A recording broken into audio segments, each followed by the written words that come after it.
Akhirnya tahu Bagi siapa dirimu teman-teman yang muslim sebenarnya. yang selama ini mengelu-elukan Ahmad Kainama, ya saat ini tonton video ini, karena di video ini dia mengakui bahwa dia pernah menyelesaikan persoalan itu, bahwa dia itu tidak pernah sekolah dan tidak pernah sekolah teologi, sekolah pendeta, tidak pernah.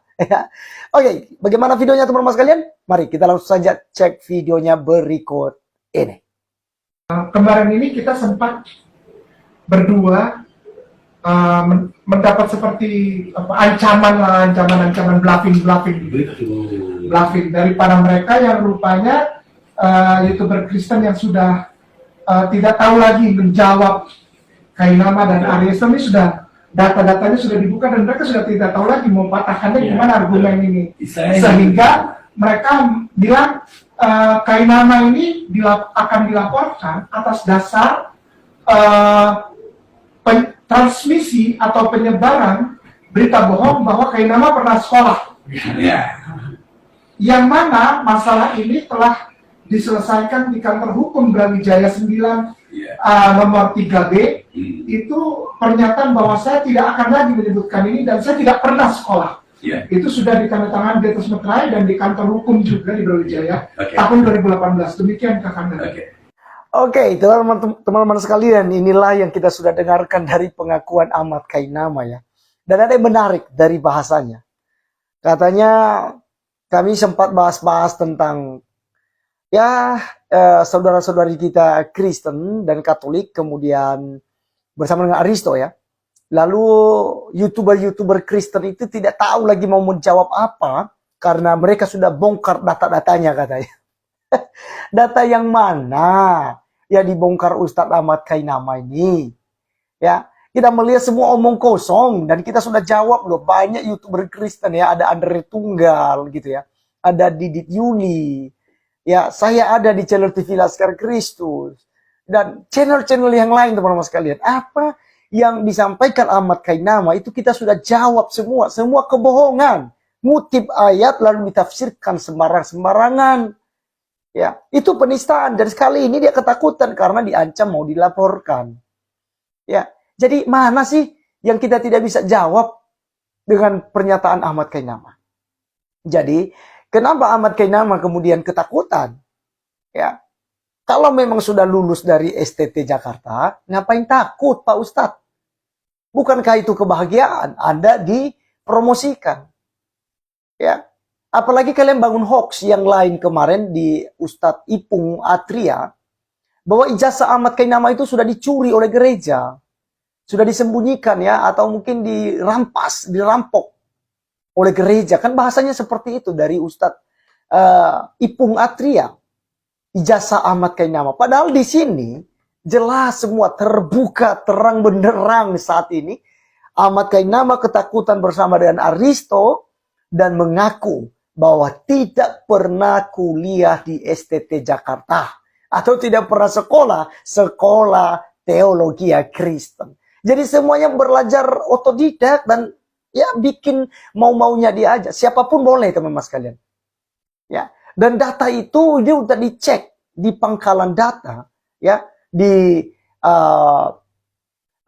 didikti teman-teman sekalian ya. Data di dikti itu dicek, itu terdaftar. Kalau sekolahnya terakreditasi dan nama mahasiswanya ada, begitu dicari itu langsung muncul riwayat pendidikannya seperti apa, itu muncul di Ristek Dikti gitu.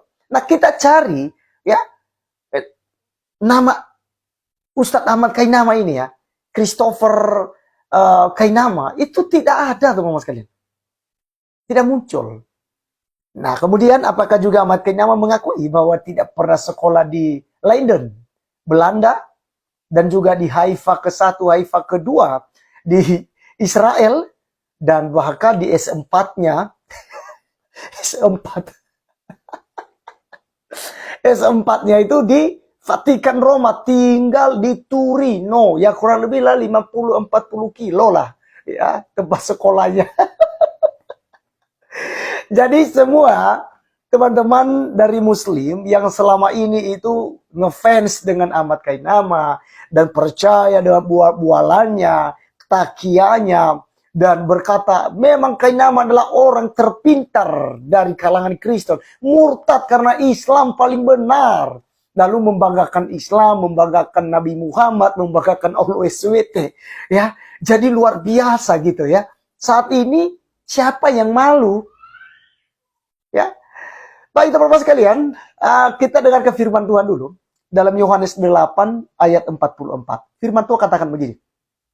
Iblislah yang menjadi bapamu, dan kamu ingin melakukan keinginan-keinginan bapamu. Ia adalah pembunuh manusia sejak semula dan tidak hidup dalam kebenaran. Sebab di dalam dia tidak ada kebenaran. Apabila ia berkata dusta, ia berkata atas kehendaknya sendiri. Sebab ia adalah pendusta dan bapa segala dusta. Jadi Ahmad Kainama ini teman-teman sekalian, kalian bisa simpulkan sendiri apa yang disampaikan di sini. Bapa mula iblis. Karena iblis adalah pendusta dan bapa segala dusta. Jadi jelas teman-teman sekalian, sudah terungkap semua, sudah terbongkar mengenai Ahmad Kainama bahwa tidak pernah sekolah teologi di Jakarta. Dan juga tidak pernah sekolah di Leiden, Belanda. Tidak pernah sekolah di Haifa, Israel. Bahkan di Vatikan tidak pernah sekolah. Karena sampai pada detik ini, Ahmad Kainama belum bisa menunjukkan ijazahnya. Teman-teman sekalian, di akhir video ini, mari kita langsung saja simak tentang pemaparan Ahmad Kainama soal pendidikannya ya selama dia masih di Kristen. Sebelum mu'alaf ya, dapat hidayah dari Allah Subhanahu wa Ta'ala. Sebelum mendapatkan hidayah untuk percaya kepada Nabi Muhammad. Ya, dia sekolah S1 di STT Jakarta, kedua di Leiden, Belanda, ketiga di Haifa, Israel, dan yang keempat di Vatikan ya. Mari kita cek videonya berikut ini. Saya selesai strata 1 dari Sekolah Tinggi Teologi yang ada di Jakarta. Sebuah sekolah tinggi, sekolah yang dipersiapkan untuk menjadikan orang-orang sebagai pelayan di rumah peribadahan saudara kita tersayang Kristen Protestan. Saya Protestan. Dan saya selesai sekolah itu. Saya tersertifikasi. Ini bukan ria, ini bukan sombong, tapi ini pertanggungjawaban. Agar setiap orang tahu bahwa tidak boleh sembarangan ketika kita mengungkapkan sesuatu tanpa pertanggungjawaban dengan data yang valid, data yang benar, data yang tepat, data yang sah, legal. Saya tersertifikasi dan saya terakreditasi. Pada saat perjalanan itu saya diberangkatkan lagi diizinkan Allah untuk berangkat ke negeri Belanda, ke Leiden. Dan di sana saya selesai, saya tidak di DO. Saya tidak pernah di DO. Sekali lagi, kepada saudaraku saya mau bilang saya tidak pernah di DO. Saya pulang karena tesis saya diterima. Tesis saya diterima dan saya pulang. Sebagai seseorang yang telah selesai pasca sarjana, setingkat strata 2, dengan gelar pulang ke Indonesia Master Teologi Liturgia. Setelah itu baru saya berangkat lagi ke Haifa yang kedua. Pulang dari Haifa kedua saya bersyahadat. Setelah selesai dari negeri Belanda saya berangkat lagi ke Haifa kedua. Haifa kedua bukan sama seperti Haifa pertama. Haifa yang pertama adalah saya belajar Tanak. Namanya belajar Tanak. Tanak ini Torah, Nevi'im, Ketubim. Ini adalah bagian-bagian penting dari kitab-kitab saudara kita yang tersayang Kristen dan Katolik. Torah, Nevi'im, Ketubim. Torah adalah kitab Taurat. Ya, hukum, law, tatanan. Ya, tatanan ibadah, tatanan berkehidupan dan macam-macam. Ya, hukum, law. Lalu yang kedua Nevi'im. Nevi'im artinya kitab para nabi. Itu dibagi lagi, ada nabi besar, ada nabi kecil yang kita belajar sana. Lalu yang ketiga adalah Ketubim, kitab-kitab pujian.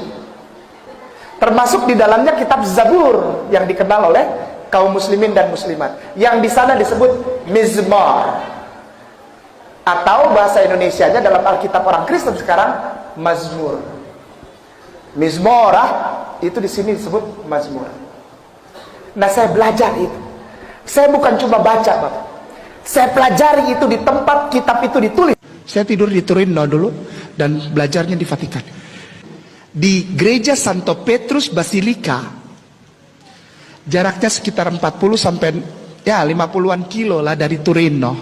Saya tidur di Torino dulu dan belajarnya di Vatikan.